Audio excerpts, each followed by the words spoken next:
You trusted her. You gave her your time, your love, your loyalty. But what she gave you back wasn't love. It was a knife in the back with a smile on her face. And the worst part, you stayed, you forgave, you hoped she'd change. She didn't. This isn't just a story, it's your life. But today, everything changes. Today we expose the 7 betrayals you, as a man, must never forgive, because your peace, your future, your very soul depends on it. Comment below, I refuse betrayal. Let the world know your standards just rose. If you're a man living in today's world, you've probably been lied to more than once. Not just by partners, but by society itself. You were told to always forgive, to stay quiet, to be the bigger person. But what if I told you that forgiveness isn't always noble? That sometimes forgiving the wrong person is the most dangerous decision you'll ever make? You need to hear this, because what you're about to learn isn't soft advice. This is ancient truth, filtered through the fire of experience and sharpened by the principles of Stoicism. This isn't a motivational speech. This is a wake-up call. And if you're serious about applying these truths, not just learning them, there's something you need to know. The Stoic Relationship Blueprint is now available. It's the clearest, most brutally honest ebook ever written for men on how to build unshakable standards in relationships using Stoic principles. It won't be available forever, and once public access closes, that's it. So while you listen today, keep this in mind. The blueprint exists, and it's changing lives already. You were born to lead, to build, to protect, but somewhere along the way, someone taught you to tolerate disrespect, to smile through betrayal, and every time you did, you lost a piece of yourself. Today, you reclaim it. Let's begin with the first betrayal, and it's one you've seen before. Number 1. She lies without flinching. There's a kind of betrayal that doesn't need shouting or physical wounds. It's the quiet corrosion of truth, delivered with a straight face and steady eyes. You ask where she was. Her story makes sense, until it doesn't. The pieces fit until you look a little closer. Then the timelines shift. The small details don't add up. Her words wear a disguise, and her eyes dodge yours at the wrong moment. You want to believe her.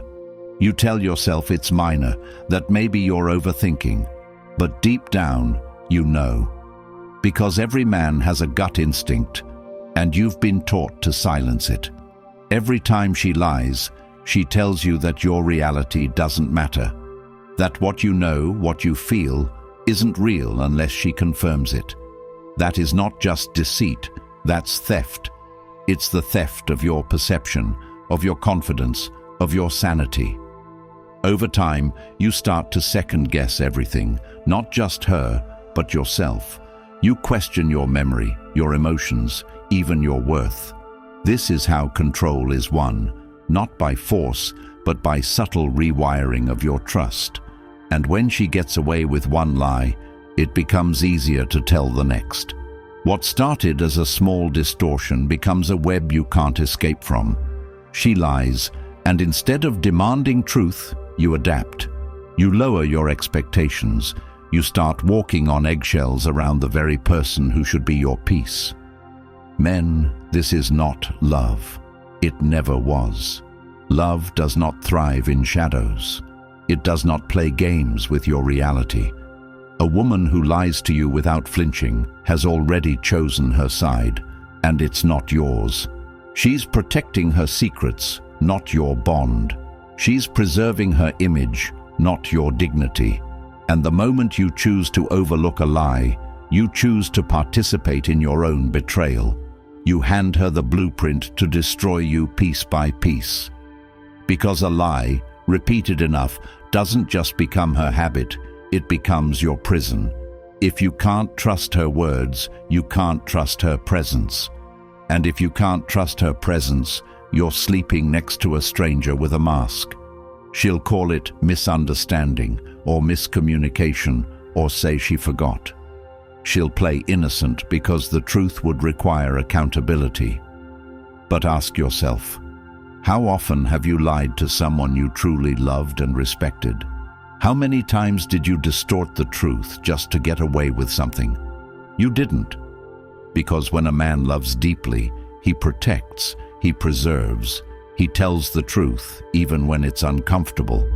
So when she doesn't, when she picks comfort over honesty, when she crafts stories over sharing her reality, she's not just protecting herself. She's telling you without words that she doesn't fear losing you. And that should haunt you. A woman who fears losing your respect doesn't lie. A woman who values your bond doesn't twist the truth. So if she does, it's not a mistake, it's a choice. And once you know, it becomes your choice too. Do you stay and adapt to betrayal, or do you walk and reclaim your truth? Number 2, she humiliates you publicly. It starts slow. You're with friends, maybe out for dinner, and she throws in a joke at your expense.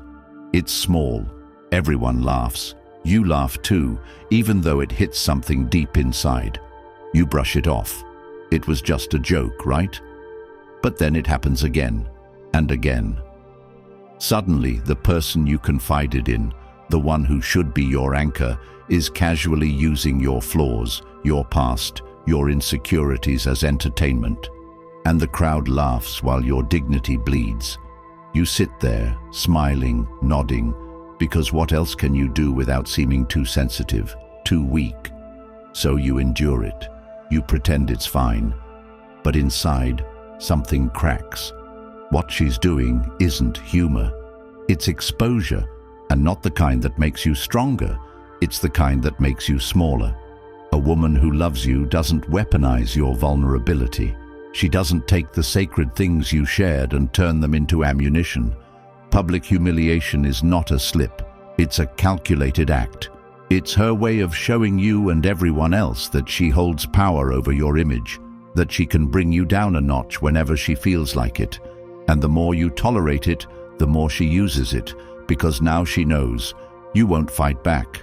You'll just laugh along. But deep inside, you're dying a little. You're replaying the moment when she stripped you of your dignity, not in private, but in front of the world. It's not about being sensitive. It's about being disrespected in plain sight. You see, a man doesn't need to be defended in every moment, but he does need to feel like the woman beside him is in his corner.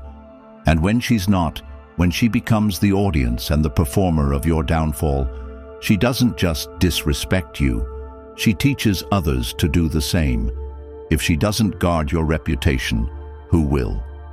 If she allows herself to degrade you publicly, what does she say in rooms you're not in? You need to understand this. Love doesn't embarrass, it elevates. A good woman doesn't mock her man. She honors him, even when they're alone, especially when they're not. So when she crosses that line, it's not just a red flag, it's a signal. She doesn't fear losing you. She doesn't fear crossing that boundary because she knows you'll stay. And that's when you lose yourself. Not all at once, but moment by moment, insult by insult. And if you don't stand up, you'll find yourself becoming smaller in every space you enter, carrying her words like chains. That is not strength. That is not sacrifice. That is self-destruction. Men are not meant to live in emotional submission. You are not her toy, her clown, or her ego boost. You are her equal, or you are nothing at all. If she can't uplift you in public, she doesn't deserve your vulnerability in private. If she can't defend your name around others, she's already betrayed your trust. There is no recovery from repeated humiliation. The moment you accept it as normal, you trade your self-respect for false peace. And one day, you'll look in the mirror and not recognize the man staring back. Not because you've changed, but because you allowed someone to reduce you over time with a smile, with a joke, with a laugh that never included your soul. Reclaim it. reclaim you. Number 3, she weaponizes intimacy. You noticed it the first time you argued. Nothing major, just a disagreement over something small, but suddenly she turned cold, distant, like your presence was an annoyance instead of a comfort, like your very existence had become inconvenient, and intimacy disappeared, not as a moment of genuine emotional space, but as a calculated withdrawal.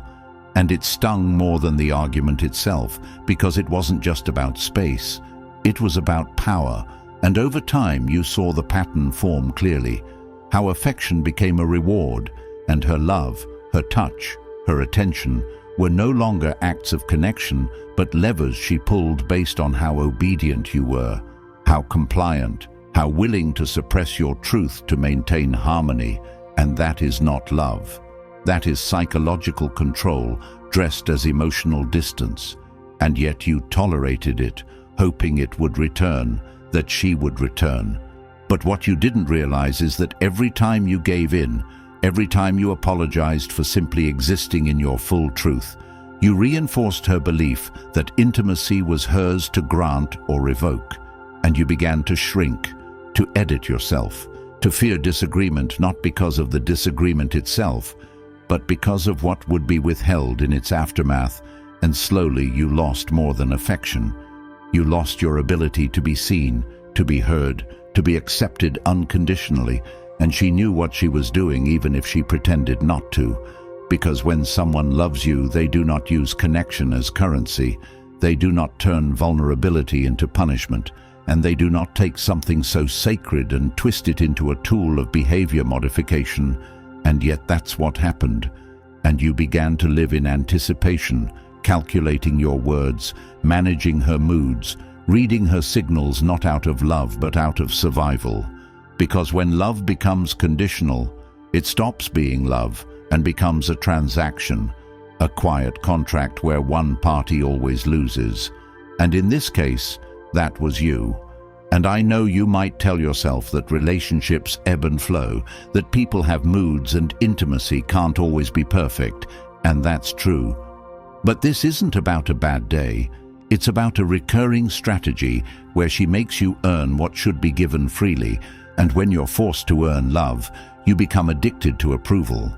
And when you're addicted to approval, you become enslaved by fear. And a fearful man is not a free man. And the tragedy is, most men don't even realize this until years later, when the emotional fatigue has worn them to the bone. When they no longer initiate because they're tired of being rejected, tired of being punished, tired of feeling alone in a relationship that once promised connection, but now only delivers conditions. And if this is you, it's time to stop rationalizing, time to stop pretending that this is normal, because you deserve love that doesn't come with invisible strings, that doesn't disappear every time you disagree. And if she cannot handle your truth without punishing your heart, she was never holding your heart in the first place. She was holding your compliance. And the longer you stay in that kind of dynamic, the more you lose pieces of yourself that you may never fully recover. And it won't be her fault for long. It will be yours for choosing comfort over courage, quiet over confrontation, familiarity over freedom. And this is your moment to choose differently, to draw a line, not out of bitterness, but out of self-respect. Because a man who values his peace doesn't beg for love. He builds his life in a way where love flows freely or not at all. Number 4, she disrespects your time. It's subtle at first. She shows up late once, and you let it slide because everyone gets caught up sometimes. And then she cancels plans last minute with a casual text, and you excuse it again because she seemed sincere. And before you realize it, this becomes a pattern, a slow erosion of reliability where your time becomes flexible only when it's convenient for her.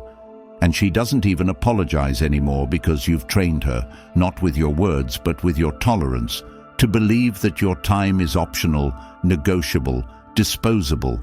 And this isn't about being rigid or controlling, it's about respect. Because when someone values you, they value your time, and when they don't, They take liberties with your schedule, your energy, and your plans, and soon you find yourself waiting outside restaurants, in unread message threads, at the edge of your own patience. And she always has a reason, and the reasons sound believable. But over time, they start to sound recycled, and deep down you know that if the roles were reversed, she wouldn't tolerate it, because when she makes time for you, she's doing you a favor. But when you make time for her, you're just doing what's expected, and that double standard bleeds into everything. And soon, you're the one doing the chasing, the planning, the apologizing for feeling unimportant.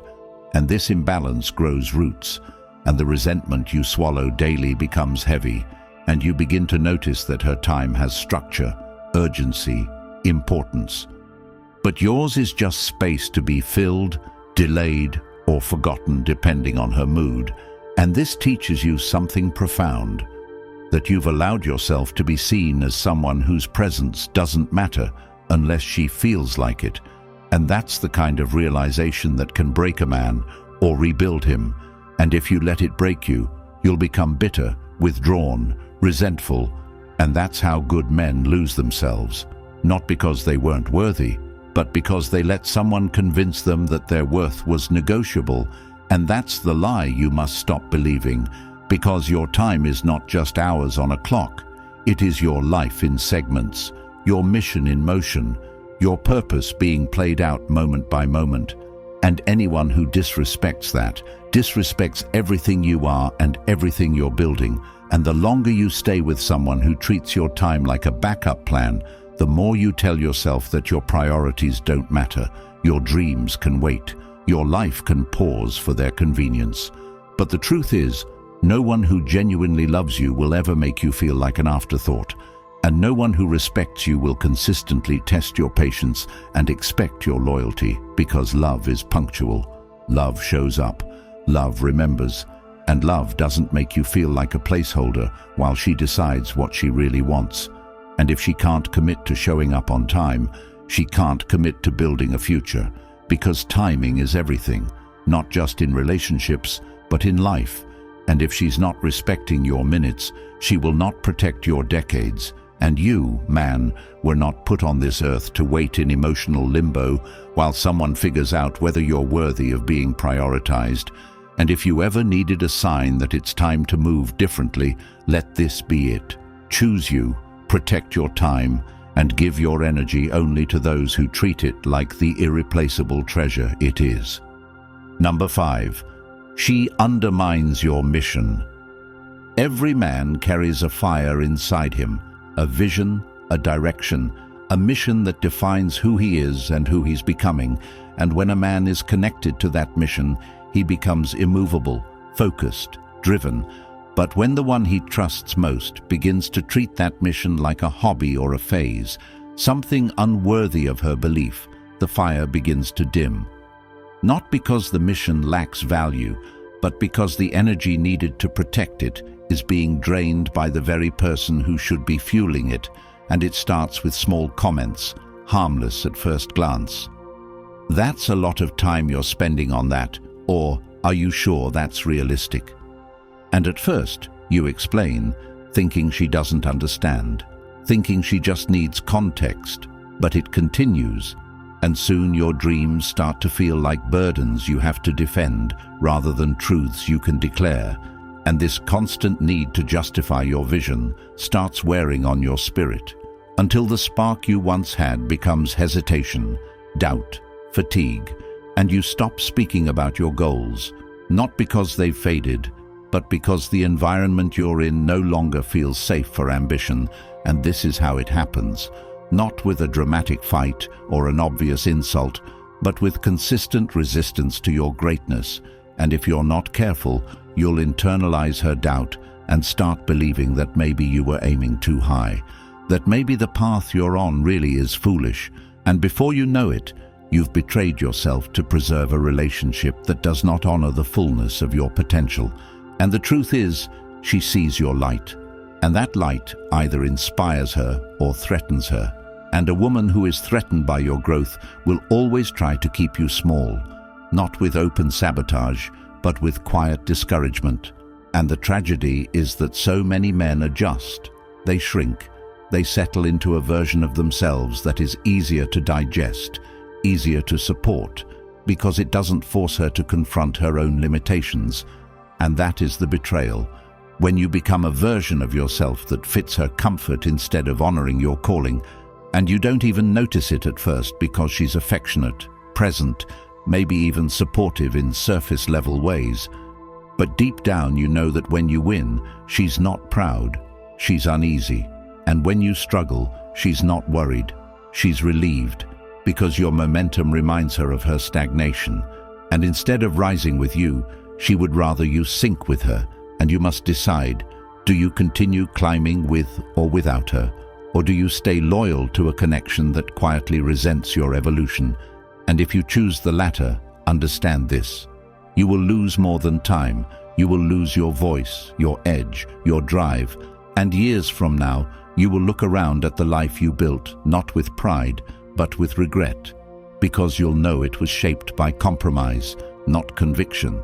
And you'll see how much further you could have gone if you had chosen someone who saw your vision and didn't flinch, who heard your plans and didn't scoff, who looked at your hunger and fed it, not feared it. And you owe it to yourself to be with someone who protects your ambition as if it were her own, who celebrates your progress and holds you accountable to your highest standard, because a man's mission is sacred, and anyone who mocks it, minimizes it, or manipulates it does not deserve access to the man carrying it. Number 6. She plays the victim. It doesn't matter what happens. You could catch her in a lie, confront her with evidence, speak with calm and clarity, and still, somehow, the moment turns, and suddenly you're the one defending yourself, explaining your tone, your timing, your intention, and she's crying or cold or withdrawn, and now you're comforting her while bleeding inside, because the betrayal hasn't just been committed, it's been reversed, and now you're the villain in a story you didn't write. And this is not a misunderstanding. This is emotional manipulation in its purest form, a tactic used not to connect, but to confuse, to distort, to twist truth into narrative. And the more it happens, the more exhausted you become, not just emotionally, but mentally, spiritually, because reality itself starts to blur, and you begin to question whether you're being too harsh, too sensitive, too demanding. And she plays this game well, always just wounded enough to elicit sympathy, always just confused enough to seem innocent. And over time, you begin to carry both your pain and hers, both your guilt and her accusations. And this burden bends you into someone who apologizes for speaking up, who avoids confrontation to maintain a fragile peace that only exists when you surrender your truth. And you must understand that this is not love. It's control wrapped in the illusion of vulnerability. And when a woman consistently plays the victim, she avoids growth, she avoids accountability. And more than that, she keeps you emotionally tethered to her pain while neglecting your own. And this dynamic is destructive because it teaches you that in order to maintain love, you must abandon yourself. And the moment you accept that belief, you lose all grounding in who you are and what's real. And the tragedy is that many men stay in this space for years, even decades, because the cost of leaving feels heavier than the pain of staying, and they convince themselves that maybe it's their fault, that maybe they are too much or not enough. And they overfunction while she underfunctions. They become fixers, peacemakers, therapists instead of partners, and their emotional world becomes a landscape of damage control and self-denial. And if you've lived this, you know it doesn't matter how much you love her, how much you give or try or sacrifice. She will never truly see you because she's too busy protecting her victimhood to take responsibility for the damage she causes. And in this place, you must choose yourself. Not because you don't care, but because caring for her has come at the cost of your own sanity. And that is too high a price for any man to pay. And you must learn to recognize the difference between genuine hurt and strategic helplessness. because the former invites healing and the latter demands submission, and you were not made to submit to a reality where your truth is constantly reframed, your pain is minimized, and your worth is only acknowledged when you abandon it. And if she cannot own her part in conflict, if she cannot sit in discomfort without shifting blame, then she is not ready for the kind of relationship that honors truth, growth, and mutual accountability. And it is not your job to raise her emotional intelligence at the expense of your peace. And the man who walks away from this pattern is not heartless. He is wise, he is free, and most of all, he is finally home within himself, no longer tethered to narratives that never served his soul. Number 7. She divides you from your brothers. It starts when she makes a small comment about one of your friends.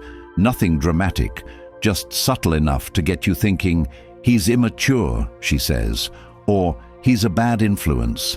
And because you value her opinion, you start to pull back. Not all at once, but gradually, missing a few calls, skipping a meetup here and there. And at first it feels justified, like you're choosing your relationship over distractions, but you don't realize what's being traded. Your circle, your support system, your anchor in the chaos. And before you know it, your world starts to shrink. Your voice begins to echo in a room where only she remains. And you don't see it happening because it doesn't come with chains or ultimatums. It comes with concern, with quiet disapproval, and you convince yourself that it's normal, that it's just a part of growing up or growing together. But deep down, something feels off, because you're no longer surrounded by people who knew you before the relationship, people who remind you of who you were when you were whole. And now every decision, every step, every thought is filtered through one person's perception. And that is not love. That is quiet control. And the saddest part is you probably helped build the cage, thinking it was commitment, but real commitment doesn't isolate. It integrates, it expands, it honors the man by honoring his foundation, and your brothers are part of that foundation, not because they're perfect, but because they've seen your ugly and stayed. They've called you out when you drifted. They've stood beside you when the world went dark. And any relationship that demands you sever those ties is not love. It's a strategy. Because when you are surrounded by men who remind you of your strength, your worth, your path, it becomes harder to manipulate you, and that's the point. To remove the mirrors that reflect your truth so that she can rewrite it. And it may sound dramatic, but ask yourself, why does she only smile when you stay home? Why does she always have a problem with the people who won't play nice, who won't be charmed, who see through the act? It's because control flourishes in isolation, and if she can become your entire world, then she can shape that world as she pleases. And soon, your hobbies become hers. Your beliefs shift subtly, your opinions quiet, and one day, you wake up in a life that doesn't quite feel like yours, surrounded by people who all point back to her, and that's when you realize you've been edited, not out of malice, but out of manipulation. And by the time you think of calling your brothers, it feels distant, awkward, even shameful, because you disappeared, not with a goodbye, but with silence. And now the loneliness isn't just a feeling, it's your reality. And if this resonates, know that it's not too late. Because true brotherhood doesn't keep score, it just opens the door. And the man who reclaims his tribe reclaims his voice, his direction, his clarity, and no woman worth building with will ever ask you to burn the bridges that led you to who you are, because love builds. It never dismantles the man in order to keep him. If you've made it this far, something inside you has awakened. Maybe it's anger, maybe it's pain, or maybe it's the quiet fire of a man remembering who the hell he really is. And that's not just a feeling. That's your conscience begging you not to waste another day tolerating disrespect, second-guessing your instincts, or surrendering your future to someone who doesn't even respect your present. Because now you see the pattern, now you hear the truth. And the question is, what will you do with it? Will you walk back into the same life with new eyes and do nothing? Or will you rise today with the clarity, the structure, and the ruthless self-respect to never be played again? If you're ready to reclaim your power and finally build relationships based on principle, not pity, then grab the Stoic Relationship Blueprint for Men, the no-fluff, zero-compromise guide forged for men like you who are done being manipulated and ready to lead with purpose. It's linked in the comments but won't stay up forever, because this kind of truth isn't for the world. It's for the few who are ready to carry it with discipline. Comment the Stoic Blueprint if you're one of them. Like this video, subscribe, and share it with the men who still think staying quiet will save them. It won't. This will.